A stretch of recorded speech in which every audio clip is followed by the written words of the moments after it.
Good morning everyone, happy Monday. Hope everyone's weekend's going great and hope the start of the week is even better for you.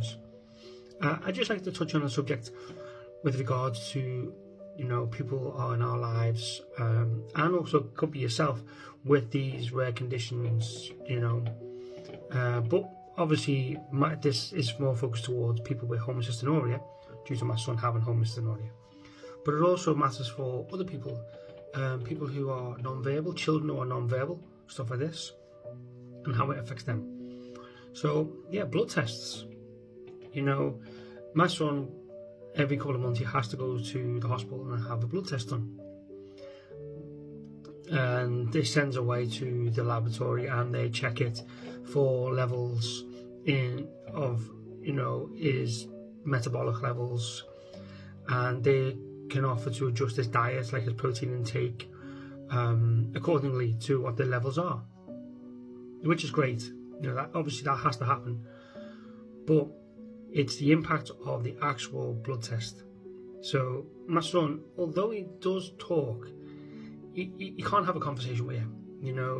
He mainly babbles like a baby, but then the things he can say, he says them not all the time in context. Like he will repeat stuff that he's watched on television or something. So he can't really express how he's feeling properly. And I suppose that goes to a lot of other children who are non-verbal and a lot of adults who are non-verbal. You call like people with mental disabilities who are older, and they're the same. And it's, we take Matthew, and he's so skinny. He's like so skinny. Like his arm, I can fit my fingers round the crook of his arm. He knows when he approaches the hospital what's going to happen, and he does get scared. And I understand it. It makes me feel bad, but I also know that it has to happen. But I feel so bad about it because he knows that I'm taking him somewhere that's going to hurt him. It's going to cause him pain. No matter what, it's going to hurt. He doesn't have the mental capacity for me to explain to him, oh, well, this is why you have to have this done.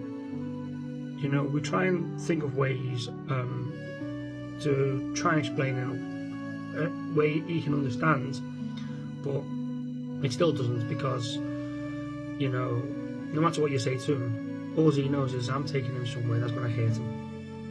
And it hurts every time. And although he's such a good boy, he's really, really such a good boy, he sits there in his wheelchair, and it hurts, and he obviously gets scared, and he jumps, and he does get upset, he does cry, which for me, when I see my boy cry, it's hard. It really is hard. It's for any parent or any carer, or any loved one. You don't see that person scared or in pain. And yeah, it doesn't last long, but he knows, and he still remembers that that's going to happen. But it is a necessity, so we do still keep taking him, and I feel terrible every time. I feel terrible because I don't tell him when we get in the car where we're going, because I don't want any reaction out of him. Not that he reacts bad, he doesn't, but I don't want to be upset on the journey. It's only when we get close to the hospital and he recognises the certain places, then you can see, and I look at my rear view mirror in my car and I look at him and I can see his face change, and then I start feeling bad. I start feeling really, really bad. I take him in, we do the blood tests, and he's so lovely. He gets upset, he doesn't want to go with you, he doesn't want to go with you. He starts saying bye, go to, as in wants to leave, but he doesn't kick off or get aggressive or anything like this. He lets you take him into the room, and although you have to hold his arm, because why wouldn't you hold his, in his condition, in his situation, why wouldn't he want to move his arm away? You're going to hit me. No, you're not. I'm pulling my arm away. But it's what he does. So I have to hold his arm, and he doesn't react any other way. He lets you hold his arm, but I'm constantly stroking his head and telling him you're a good boy and all that until it's done. Because the needle's in, you have to take a couple of vials and send it away. And I'm, as an adult, and also I'm a blood donor. I've given blood over 35 times so far. So I understand every time they put that needle in, it hurts. And I'm an adult, I'm in my mid-40s, and it still hurts me. So for a child who has got no proper mental awareness, or for the person who, an adult's got no proper mental awareness, or a non-verbal person, they can't tell you properly, I don't want to do this, I don't want to do this. And it's really hard to try and explain to them, try and get them to understand, this has to be done, this is for you. It's really hard. So, you know, we have got a blood test coming up, and I will be taking them. And I'm trying to think of the ways to explain it, you know, in a way that he may be able to understand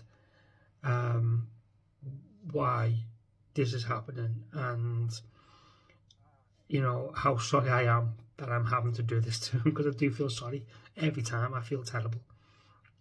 You know, on the way back, we have to like put like a jacket or a long sleeve shirt like this on something, because he's autistic as well. So he doesn't like plasters. He can't stand plasters.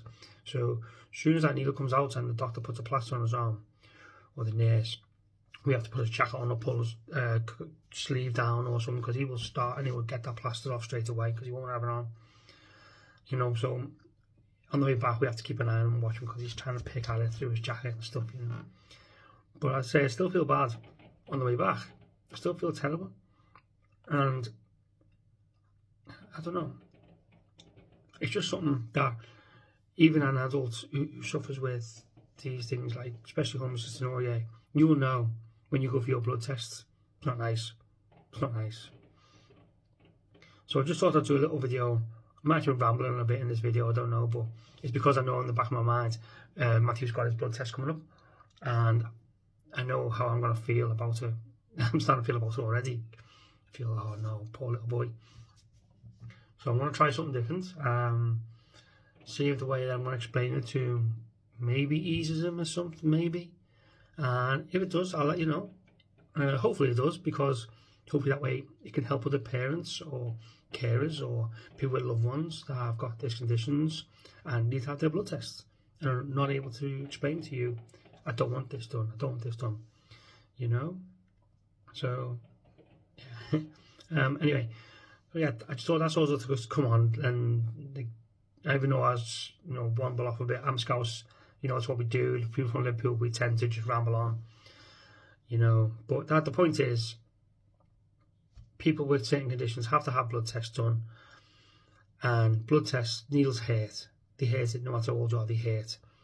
And there's a lot of people out there in the world who will not be able to let you know how they're feeling inside, but they know what's going to happen, and they know what that feels like.